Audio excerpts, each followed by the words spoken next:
everyone, come and join us for WorldFest. Celebrate WorldFest. Hey everyone, make sure to check out this year's WorldFest.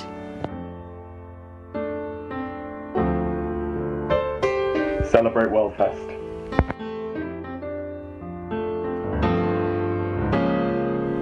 Celebrate WorldFest.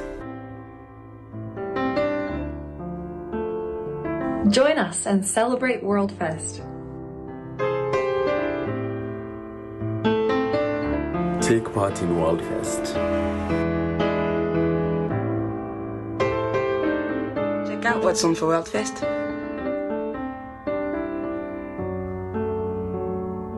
Celebrate our diversity. Get involved in WorldFest, everybody. Come and celebrate this year's WorldFest.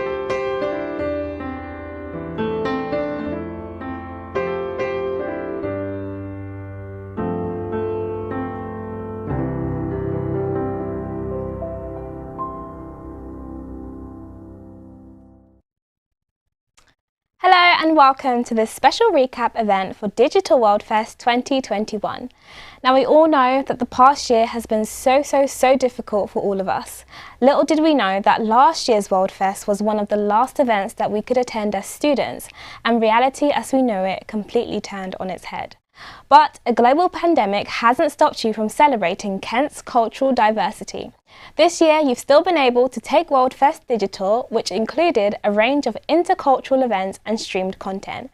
So joining me to look back on WorldFest 2021 are Samantha Archer, Shalina Latona, the Dean of Internationalization at the University of Kent, Dr. Anthony Manning. And to those of you watching, if you want to get involved in the conversation about all things culture and diversity here at Kent, or you just want to share with us your experiences of WorldFest 2021, or if you had any questions for our panel, comment them down below.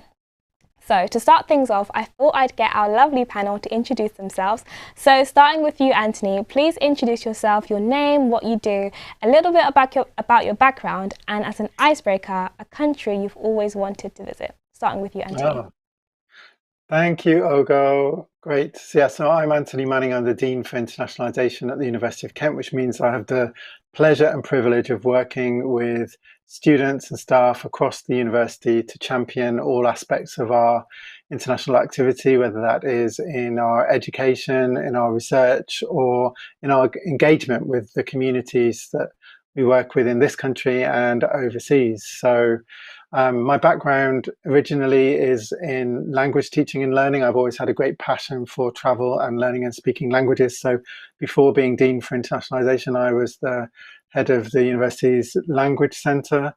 And during my career, I've lived and worked in 5 different countries, including France, Germany, Japan, China, and the UK, which has given me, a great insight into working and living in different cultures, which I still enjoy and put to good use today in my career.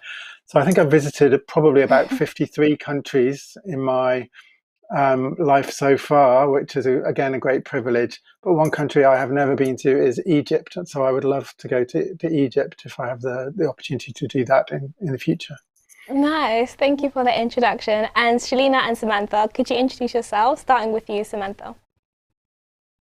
Hello, I'm Samantha and I am a 4th year English and French law student. I'm a global officer and at the moment I'm studying Mandarin on the side. So that was a bit fun. And what was one country that you've always wanted to visit?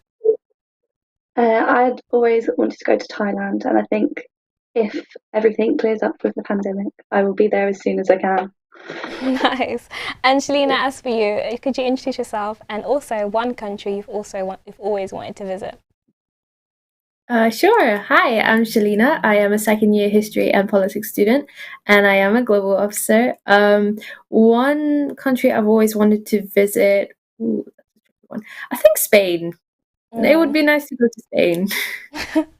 Thank you all for those introductions. So Anthony, to start off, tell us more about WorldFest. What are its origins and why was it still important for it to go ahead despite the pandemic still happening? So the University of Kent, as everyone knows, is a university that really believes that internationalisation is at the very core of what we do. And we try to infuse all of our education, research and engagement activity with dimensions of internationalisation, as we're only too aware that providing an education to the students across the university who are so diverse requires us to think about the way in which that education will be applied, not just in the UK, but overseas. And similarly, the research that we undertake is designed to serve and solve world problems which have impact in the UK and further afield. So WorldFest is another way that we have to really concentrate and champion our aspirations and focus on international affairs at the university. Usually we do it during the course of a week, but this year we decided to do it across the month of March. And it's been going, I think, for around 12 years in total. And it's an incredibly vibrant period where we usually have singing, dancing, arts activities, and opportunities to showcase all sorts of internationalization at the university. And this year we were determined not to put it aside because of the pandemic, but rather to do a digital alternative, which would allow us to do something different, but still to try and convey that message of the importance of internationalization in our community. And you can see on the screen some of the features of WorldFest and some of the activities, the digital activities that have been available this year, which have been so engaging for so many of our audiences. Nice to see some of those food items there, which I know Sam and Shalina are going to talk about later. Yeah, they look really tasty. I can't wait to get into all of that. And as you said, like, this is the first year, obviously, that it's been online given the situation. So what was it like to put WorldFest together online? Yes, so it presents different challenges, of course, because so much vibrancy in international activity and the sharing of cultures comes with being in close contact with people and seeing close as possible the kind of the vibrancy of things like dance or tasting food that is available and indicative of what different cultures prefer. But I think what we've all learned during the pandemic is that there are so many creative ways through digital media that we can get close to really showing and demonstrating some of those feelings that we thought previously were only possible to experience in those kind of face-to-face environments. So we've seen some really creative events and media which have really continued to help us share. You can see there advertising our Holi event for the Indian community. Holi is always a key part of WorldFest, and so it was great to see that was possible to continue, and just so many great student-led events that people have engaged with in different ways. And Shalina and Samantha, what was your favourite part of WorldFest this year? Starting with you, Shalina. I would say for me, it was how everyone just came together. There definitely was a sense of unity. I would say there was more so inclusiveness, there was more so diversity. I had never experienced anything like it before. So for everyone just, and especially in an unprecedented time like this, so to see everyone just come together and enjoy themselves. I mean, obviously it would have been nicer if it was in person, but we can do what we can do, I guess. And Samantha, what was your experience of WorldFest this year like? I would echo what Shalina's just said, and honestly just say that I think at a time where we all need closeness and unity, that I felt really close to my peers and the other global officers over the month of March, and I've always had a chance to get involved in something, and I think it's a nice way to really beat the loneliness of lockdown.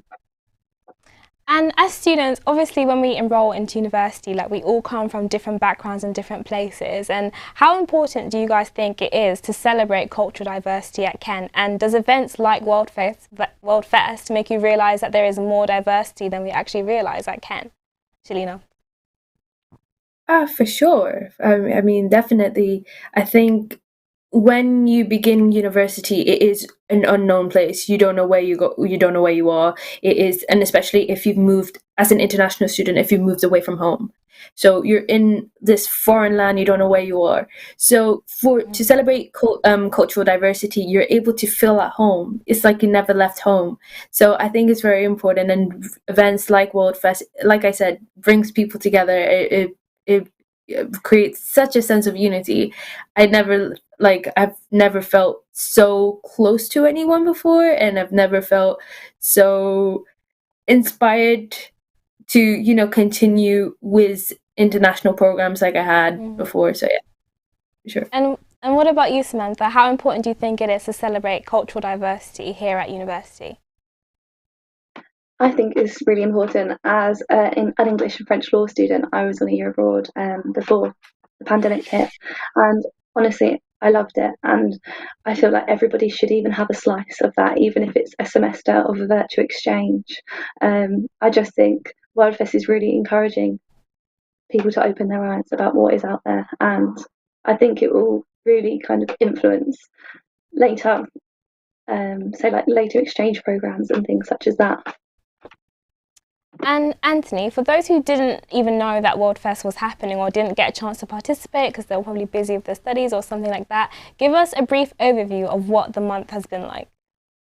Oh, well, it's been such a whirlwind of activity. And of course, when we first reached out to people to say, could you run an event for WorldFest this year, we weren't sure what kind of reception we would get, but we've been really inundated with such a range of exciting events.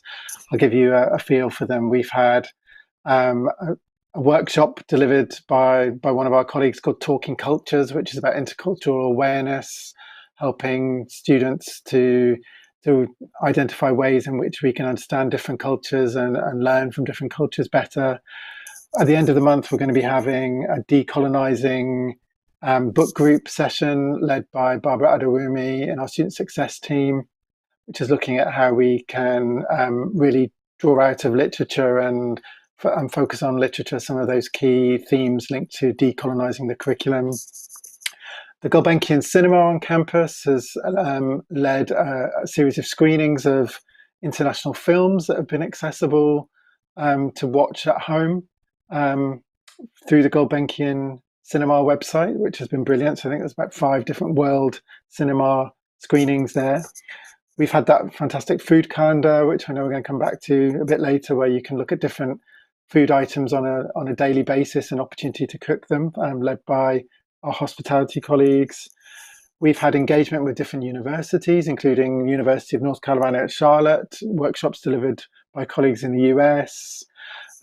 We also last Saturday had an international happiness event led by Amity University in India, where there was a live Zumba event, which I participated in. And I have to say, that was an experience for me, and I was not anticipating being filmed dancing Zumba in my living room last Saturday. And I discourage anybody from watching that video of me doing that. But it was certainly great fun for World Happiness Day. Other things include well-being events led by our well-being team. And we've had, I mentioned also the Holi event earlier, led by the Indian community.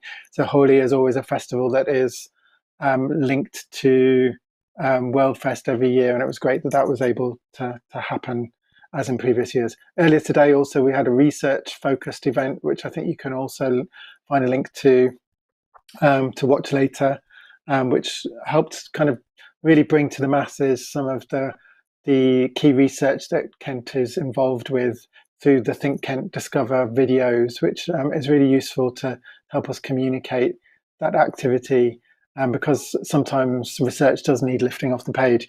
So it's been a brilliant whirlwind of fantastic activity. I should also have a shout out for our language centre that has delivered a number of really exciting language taster sessions, and also our Paris centre had a lecture earlier in March. So it's such a tapestry of exciting things. It does. It just sounds so fun and varied, and even though it's online, like, it's still nice to know that so many events and so many opportunities for people to get involved with. And you just spoke about shout outs. I've got a couple of shout outs. We've got Shanta from India who's watching. So shout out to you. Thank you so much for tuning in. And also Peace from Uganda is watching on Facebook. So thank you so much. Like, you know, I love that. Like, different cultures, different countries are getting involved in this event, and it just shows that it's so important to come together, like, no matter where you're from, and just celebrate different cultures. So thank you so much for watching at home. And Anthony, you talked about the Gulbenkian and them being involved, and I wanted to hear your views and your thoughts, Samantha. Do you want to maybe talk more about the Gulbenkian and the films and the events that they were involved with this World Fest?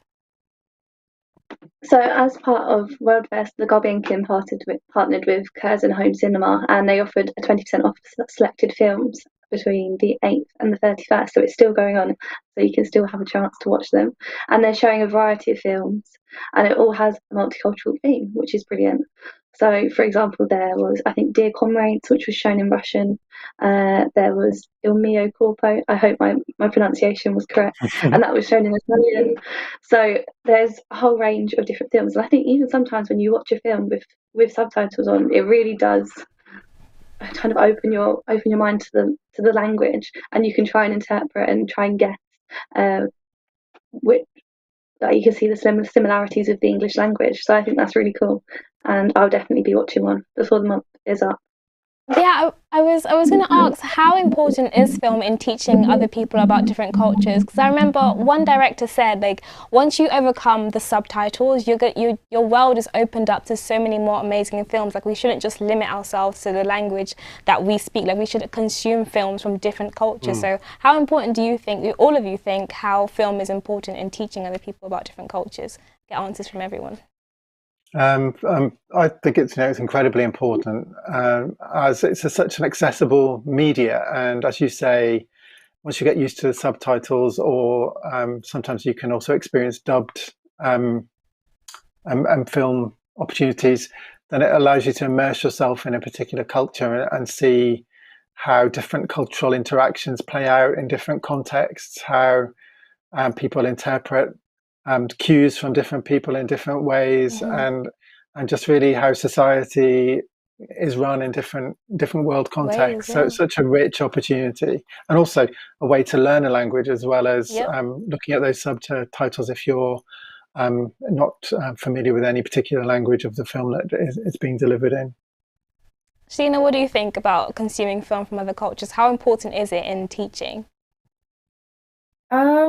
It is very important. I mean, as someone who's grown up with a lot of Bollywood movies and having to like read the subtitles to understand what it is, I definitely feel that you end up learning another language when you are watching a film, and you kind of unknowingly know it. You will just find yourself relaying it without, and then you kind of like, wait, how did I know that? But because you're watching these films, you're understanding the language, you're understanding what they're saying, and you're able to kind of relay that back in a normal conversation. So I definitely think it's important when watching films. So yeah. Now, I know you were involved in an online Chinese New Year event, so could you tell us more about that? Yeah, so I was involved in the Chinese New Year Zoom call that we had, and it was incredible and so enlightening because I learned things from the students that I never knew before. So for an example, one tradition I believe they had was that they would have dumplings, and there would be a particular dumpling that would have a penny in it. And so you would have to bite into it to find out whether you got it or not. And they did tell me that it is very horrible when you first bite into it, but then when you find out, it's fine. It's fun, and they have such a wide variety of food, and they like have enjoyed this amazing sense of community with their families, and it's so amazing. It's very similar. Oh yeah, that was I remember that me telling them that I made dumplings myself like the night before I was doing the call. So yeah, it's so amazing to find out how, you know, you have your own sense of traditions, and then it's very similar to what they celebrate and how they celebrate. So having that cool with them, I would have to say would have been one of the best experiences I've ever had. I love that. I'm so happy to hear that. That's amazing. And for you, Samantha, I know you were involved in a football challenge. Could you tell us more about that? I was. Actually, as part of the World Fest, there's been a little challenge where you can see if you can spell your name according to. So for each letter, there's an action that you should be doing. So for A, it's keepy ups. B, push-ups, for example. H, squats. So for my name, Samantha, I think I'd have to do quite a lot. So I think I'm going to stick with Sam for the purposes of the football challenge. But there's been really great involvement, and as you can see from the video, I think it's a really great way to keep it and kind of connect with everyone else during lockdown. And Anthony, it's obviously so many people were involved in bringing WorldFest alive. So could you tell us more about the societies, the different societies that were involved in making WorldFest digital? Yeah, so there's been a whole range of different student involvement, including societies, and also our Global Officers Leadership Development Program, which is, or the GOLD program, which has been playing a key role in that. So we've had submissions and kind of activities led by the Vegan Society, who created a video focusing on vegan food. We also had the Cypriot Society. And then, as I said, the GOLD program really got involved with leading a range of events. And we've already mentioned the China Society, who were really instrumental in that video about Spring Festival and food insights into China, and just, you know, such a really exciting range of activities by such diverse groups. Particularly the BAME network at the university has been involved with the decolonizing event, and also, as I said, societies from other universities have worked with us through virtual partnership connections. I mentioned Amity University, and also our partner, University of North Carolina at Charlotte. There's also been a key virtual challenge event that's been happening with the University of Calgary in Canada, which culminated yesterday evening with our students being in a team that won one of the prizes, which is particularly exciting to hear. Wow, well, it just seems like such an amazing event. I almost wish I was a student so I could just participate and just join all the events, but sadly, don't worry, you can still see it all on. Yeah, I can all see it online on YouTube. It's all available. But we actually are going to move on now to talk about some food. So if you're a foodie, stay tuned. Food is obviously a big part of any culture, and this week a whole host of delicious delicacies have been cooked up by you at home. Here is a short roundup of some of the tasty treats that you all have been making.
shouldn't take too long. It's very easy. We'll have the juice from the chickpeas here, which is called aquafaba, and I need about 50 mils of that. And there we go, that's 50 mils, not a lot. And that goes into a mixer. And you've got to start mixing. It's going to make some noise, so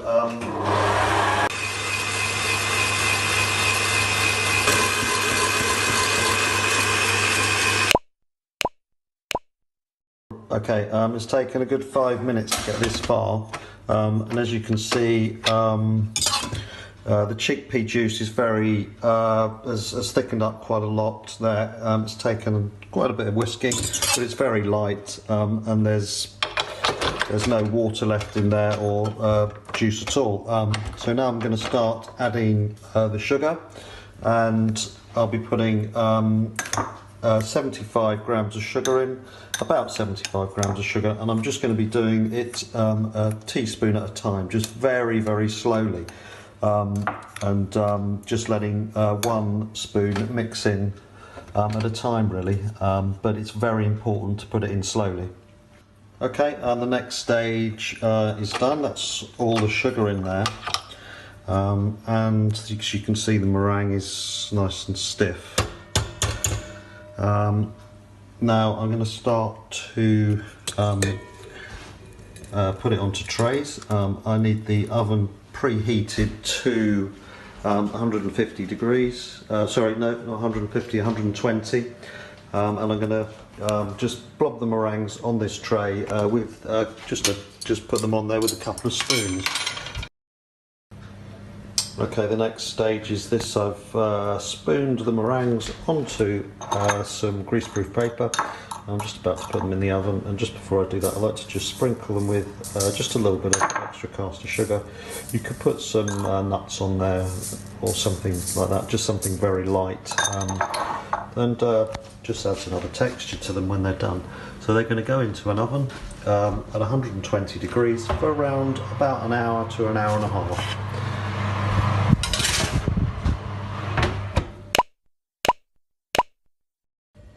Okay, right, we're back again, and it's been just over an hour and a half, and the meringues are coming out of the oven. I'll put them there, and let's see if they're done.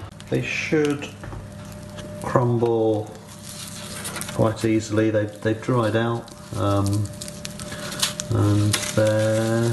they're quite nice. They're a little bit soft. They could stay in the oven for probably about another half an hour to dry them out a little bit further, but they'd be very nice with some nice fresh raspberries, maybe some vegan cream, and just some fresh fruit, and they're done. Just let me try one. They're very good. Yeah, that's nice. Oh my gosh, those dishes just look so good. My mouth was watering. I want to know from each of you, what is your favourite cultural dish? Starting with you, Anthony. Oh gosh, that's a difficult one.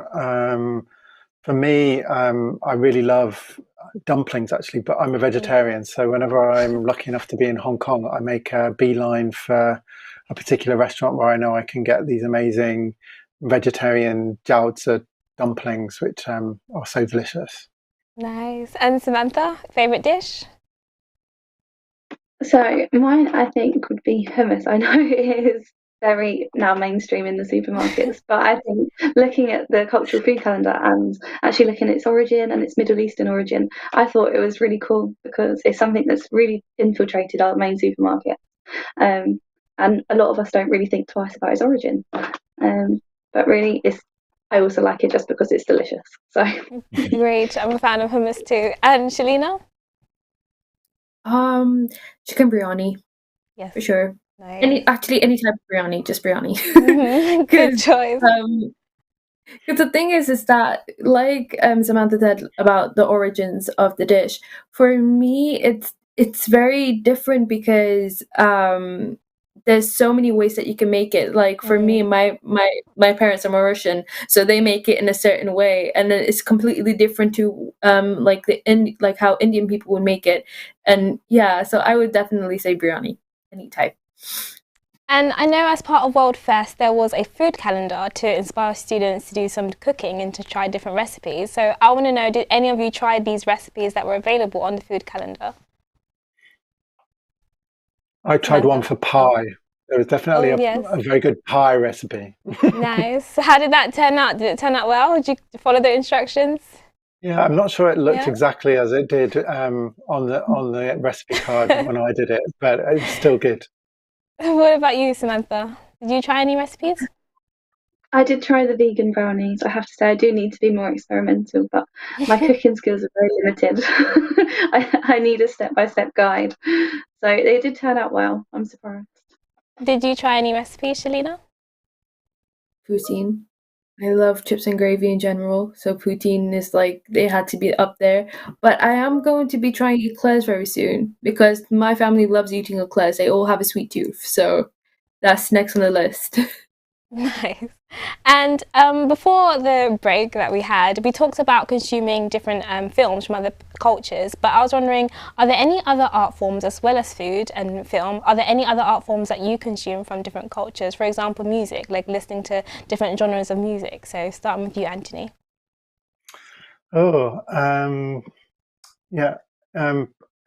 I suppose from when I was in China and Japan, I was exposed to quite a lot of Asian music, and I wouldn't say that I'm an aficionado on that, but it's like what we were saying before about when you come to understand a language and start to decipher it from what previously sounded so unfamiliar to you, then you can also start to appreciate things like pop music or traditional music from that era. So as I started to become more familiar with Japanese and Chinese when I was living in those countries, it was interesting for me to then experiment with the music from that culture. And so I still occasionally dip into that, although I'm not an expert. But I just think, like we said, with film and or literature, it helps us expand our minds and just experience something different that can, give you happiness in different ways.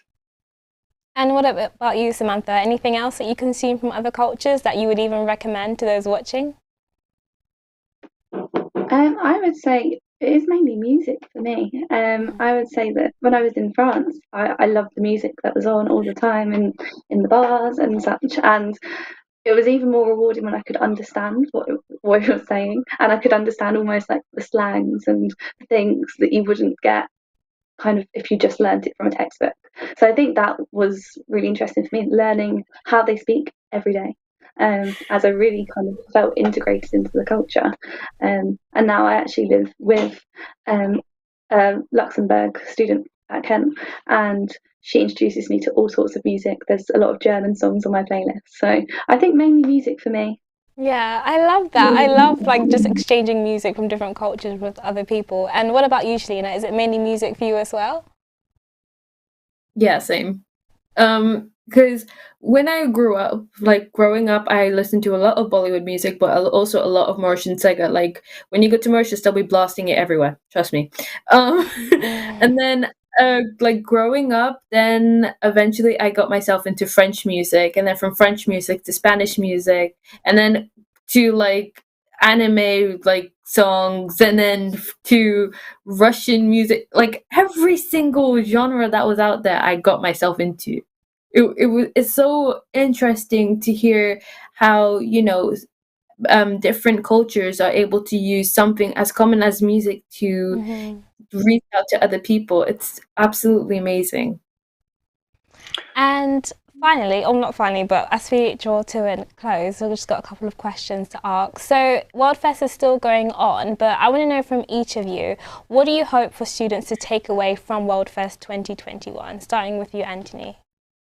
Oh, for me, I think it's that, our cultural vibrancy cannot be quashed or squashed or put down even by a global pandemic. So we have such a wide diversity of students and staff at Kent with so much to say and so much to contribute that what we've demonstrated, I think, through this year's WorldFest is that is unstoppable, and that we will always find a way to share that and make the most of it in a way that really enriches our community. And all these different activities that people have taken time to develop and share with us show really how important it is. Just on the topic of music, I wanted to have another shout out for our music department at Kent, who have put on a number of world music performances this week through the internet as well. So if you're interested in world music, there are some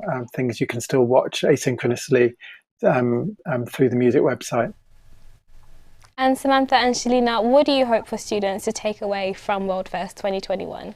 Starting with you, Samantha. I would say I love to try new things, and I think a global pandemic shouldn't stop you from doing that. As you can see from WorldFest, there's a whole host of different events that you can do from the comfort of your own house, and you don't even have to wear shoes, which is brilliant. So I would say that just kind of put yourself out there. Really, if you're interested in the culture, just go for it and see where it takes you. Because honestly, when I was in France, I think for my year abroad, on the subject of different things from different cultures, I really went and tried everything. I did taekwondo, I did salsa, I did self-defense, and I think it's just really nice to fully immerse yourself in things that you've never done before. And for me, it's never gone badly yet. I love that. Just immerse yourself within it and just see where it takes you. I love that quote. And for you, Shelina, what do you hope for students to take away from WorldFest? Like it was mentioned, a global pandemic cannot bring us down at all. There is so much out there. There's so many opportunities out there. Just go for it. Jump head first. Don't think twice about it. Because at the end of the day, life is going to move on without us, whether we like it or not. And if you don't take the opportunities that's in front of you, then you're going to miss out so much. So go for it. And I hope everyone who's watching, everyone who's going to be taking part in WorldFest, just enjoy it as much as you can. Now, I think as we draw to a close, I think it would be a crime not to ask this. Obviously, we've seen in the recent years, or in just this year and last year, the issues within our society when it comes to accepting cultural diversity and race issues and things like that. And we still live in a society that has these issues. And I just want to know, what words do you have for encouragement that you have for our audiences when it comes to accepting culture and accepting cultural diversity, Anthony? So, I mean, cultural diversity and pluralism is, a really central pillar to our work at the university. And for me, I think if anybody needs an argument as to why that is important, we only have to look at the kind of foundations of academic study, which demonstrate to us that bringing multiple forms of knowledge and experience together brings us stronger solutions. And, that really epitomizes the strength in our community and why having diverse members of that community from, different sections of society and different cultures is incredibly important. And so we are so proud to be, still championing that massively important message, which is just fundamental to everything we do. Without diversity, without multiple perspectives, we have no strengths in the solutions that we can find for world problems. And without that kind of multiple perspective in our learning and experience at university, then we don't cater for the needs of the many diverse students that are studying with us. So we always want to be really focused on that. And I'm very proud that the University of Kent is a place that has that at the very heart of what it's doing. And if you are with us, you'll see that firsthand.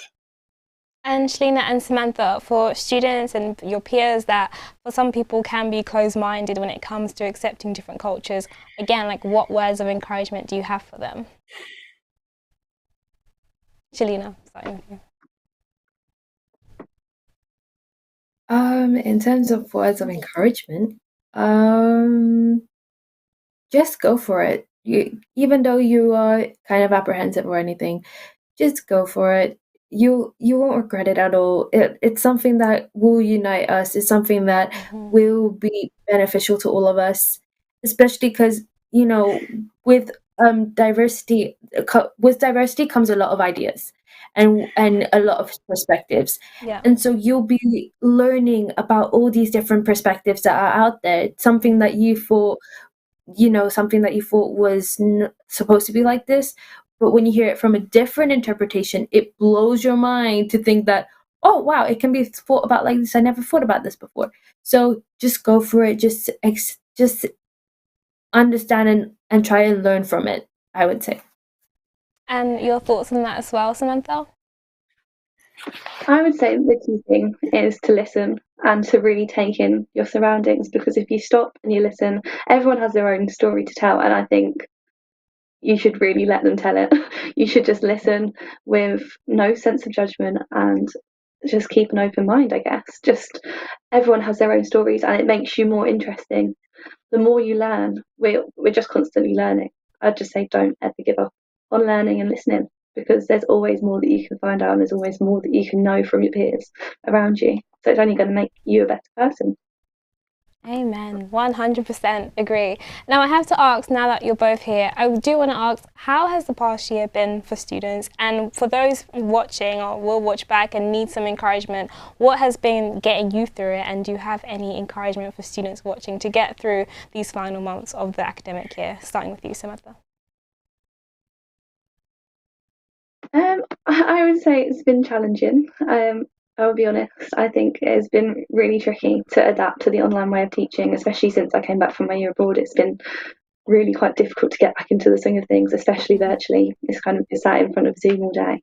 But the way I'm thinking about it at the moment is I'm in my final year, and there's only a couple months left just to push. And even still, for those that aren't in their final year, it's a couple of months and then you're done. And you're going back to normal life, hopefully, fingers crossed. But if not, you just have a lot more spare time on your hands where you don't have to sit on Zoom all day. And Shelina, any final words of encouragement for students that really need it? I know it's going to be hard. I know it definitely having to stay home in lockdown has been very stressful for mental health as well. But you're strong, you can get through it. I know it's not easy, but if you just have the willpower, then you can do it 100%. Thank you so much for your advice, and I'm sorry to say that is all we have time for. I want to say a huge thank you to Shelina, Samantha and Dr. Anthony Manning for sharing their experiences of Digital World Fest 2021, and thank you so much for watching at home. Thank you so much for getting involved and watching and tuning in from different parts of the world, and also telling us about what you've been up to. But before we go, we've got a selection of presentations from the Virtual World Tour. That's all from me. Thank you again for watching, and hopefully I will see you in person for WorldFest 2022. See you later. Hello everyone, welcome to the beautiful island of Grenada.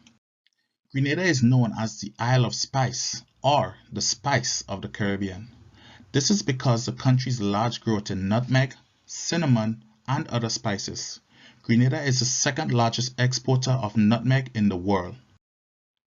Here is the country located on the map. Grenada is located in the West Indies of the Caribbean, in the lagoon between North, Central and South America. It is also populated by just a total of 112,000 people.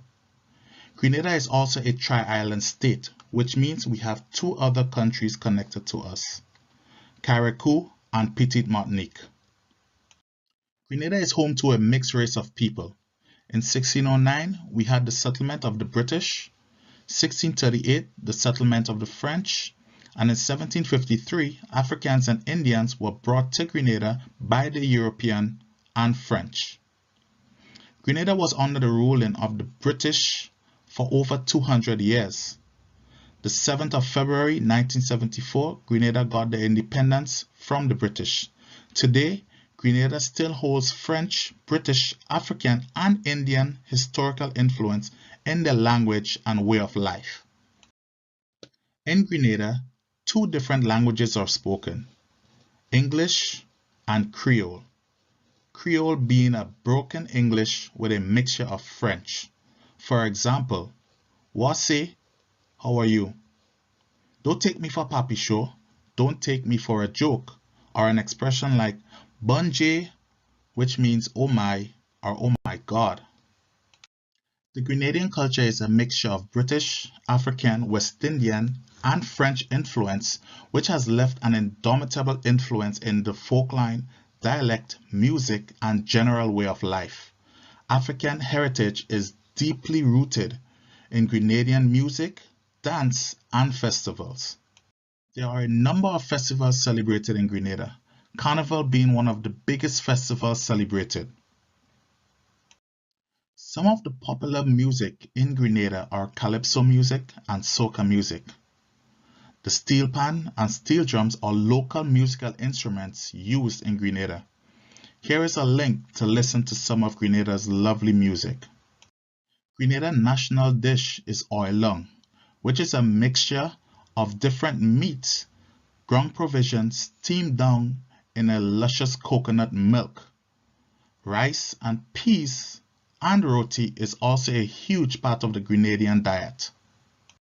Here are some of the famous people who are Grenadians, people who you may know: Lewis Hamilton, Craig David, Kirani James, our Olympian, and Jennifer Hostin. Here are some pictures of beautiful sights to visit when on the island. Here is another picture of the main city of the country. Thank you, and I hope to welcome you to my beautiful island Grenada in the near future. Hello everyone, my name is Jeff. I'm going to talk about Sri Lanka. This is the national flag of Sri Lanka. It has a lion in the center. Capital of Sri Lanka is Colombo, and this map shows Colombo. Basically, Sri Lanka has divided into 9 provinces. City of Colombo is located in the western province. Each province has different characteristics. I will explain some of them. The main airport is located closer to Colombo. If you go to the center of the country, which is Central Province, you will meet this beautiful place, which is Orphanage for Elephants. This is the heart of the country, Dalada Maligawa, located in the Central Province, Temple of Tooth. We believe a relics of Lord Buddha is worshipping there. Dalada Maligawa has annual ceremony we call Perahara, so it has lot of cultural events and cultural dances. We use elephant to bring the relics into the Perahara, and this is the controller of the temple, and he is wearing a traditional clothings. Traditional clothings are used for this kind of occasions and weddings. Central Province has loads of beautiful places and very cold weather. Tea estates are very prominent in these areas. This is a lady working in a tea estate. I told you some part of Central Province has a cold weather. This is a gloomy, cold weather, very misty. If you go to North Central Province in the country, it has several ancient cities and lot of artifacts. This is a very famous place in Sri Lanka called Sigiriya. You can see some artifacts located on top of this big rock, and in rainy days you can see some active water fountains as well. There are lots of other places to explore by yourself: mountains, rivers, waterfalls. This is another place called Sripadaya. We believe Lord Buddha's footprints is there. There are so many other places to explore by yourself. If you go to very north of the country, it is North Province. We have lot of other cultural differences. North Province has a beautiful port built by Danish people and Portuguese. Southern part of Sri Lanka also has a nice beautiful port built by Danish people. Sri Lanka is rich in arts and handicraft. These are some examples: batik, wevel, laksha. These wooden masks are used for different cultural dances. Vedda peoples lives in dry part of Sri Lanka, indigenous to Sri Lanka, and they have a different king. Economy of Sri Lanka is majorly depends on fishing, agriculture, export. Tourism and IT is currently dominating Sri Lankan economy. Traditional farming is another main element in the economy. When it comes to tourism, food is a major part. Sri Lanka has a lot of different foods. We use a lot of spices and chili in our foods. It's very tasty but hot. Since Sri Lanka has different provinces, people have different cultures and they have different dances as well. Traditional martial art is another important thing in Sri Lanka. Safari is an interesting thing to do in Sri Lankan wildlife reserves. Elephants, leopards, bears, peacocks, crocodiles, and some other animals are very prominent in these areas. Birds are very attractive.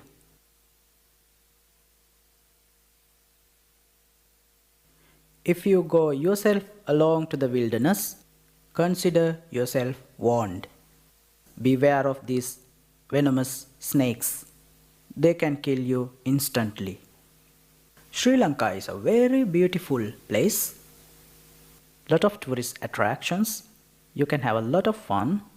If you have enough time to explore yourself, it has a lot of things to do. So you are welcome to visit Sri Lanka. Thank you.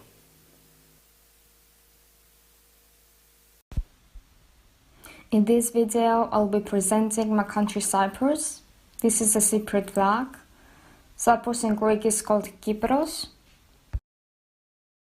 This is a map on which you can see where Cyprus is located geographically. It's the third largest and most populous island in the Mediterranean. It's located south of Turkey, west of Syria, northwest of Lebanon, Israel and Palestine, north of Egypt and southwest of Greece. The Turkish invasion happened on 20th of July 1974. It's one of the most tragic events in the history of Cyprus. The reason I decided to include this in the video was because this event, as sad as it is, still litters our history, and the events that occurred still shape Cyprus as we know it today. In this slide you can see Cyprus with the Cypriot flag, which represents the free part of Cyprus, and the Turkish flag that separates the free from the occupied lands. Some of the occupied parts of Cyprus are on the slide as well. The first picture under the title is Amoghostos. Next to it is the harbour of Kerinia. Below it is the mountain of Dactylos, which translates to Five-Finger Mountain. There's a legend that says that a giant came to Cyprus and laid his 5 fingers on that spot, and that the mountain got shaped by his 5 fingers, and that's how we got the name Dactylos. The picture below is Dactylos at night, where you can see the Turkish flag being visible by the lights put around it. On these slides are some of our Christmas traditions. We make Vasilopitsa, which is a cake we eat when the new year comes. In the pie we put a coin, and whoever finds it will be lucky for the whole year. We also have Melomakarona and Gourambiedes, and of course a winter wonderland, Paramythoupoli in Greek, which is an empty field all year round, and it's open only on Christmas time. On this slide you can see all the traditions we have for Easter. We make flaounes and paint red eggs. On Easter, Saturday night, we go at the church, and children from around the neighborhood bring big logs of wood along with an old doll. which represents Judah, who betrayed Jesus and who will burn in hell. It's symbolic. The picture below the church is Epitaphios, which represents Jesus' grave. Daphos is the Greek word for grave. The picture next to it is a laundry held every Easter Sunday with family. This light represents our religion. In Greek Christian Orthodox entails the belief in God, in the cross, and the fight between good and evil, heaven and hell. Here are some of our traditional Cypriot dishes. The first one is called boudgouri. Next to it we have grilled halloumi. On the right we have macaronia to fourno, in English pasta in oven, with long thick pasta, mince and cream. The first picture to the left is called souvla. Next to it there are koupepia, and the last one is called louvia, which is a kind of bean. Here are some of our national monuments that tourists can visit and explore when they are in Cyprus. The first one is the Archaeological Park in Kato Paphos, an area in Paphos district. Next to it there is a Liberty Monument, which was built for those who are fallen during the Turkish invasion. On the right is the castle at Kato Paphos Harbor, also located in Paphos district. It's one of the most oldest castles still preserved until today. The first down on the left are the ancient ruins of Salamis. Next to it is the Aphrodite Rock, also called Romiou Rock, in Greek, Petra to Romiou. Next to it is a small Greek tavern in Paphos by the sea. The last one is the sanctuary of Apollo Ilates in Episcopi village. Last but not least, some of our traditional dances and music. We have Zorbas, also known as Sirtakis, Kalamatianos, Sousta and Sikol dance. In the pictures you can see some of the Cypriot traditional attire. This is the end of my video. Thank you so much for listening and watching. Hope you liked it and that it will make you visit Cyprus and see all this with your own eyes.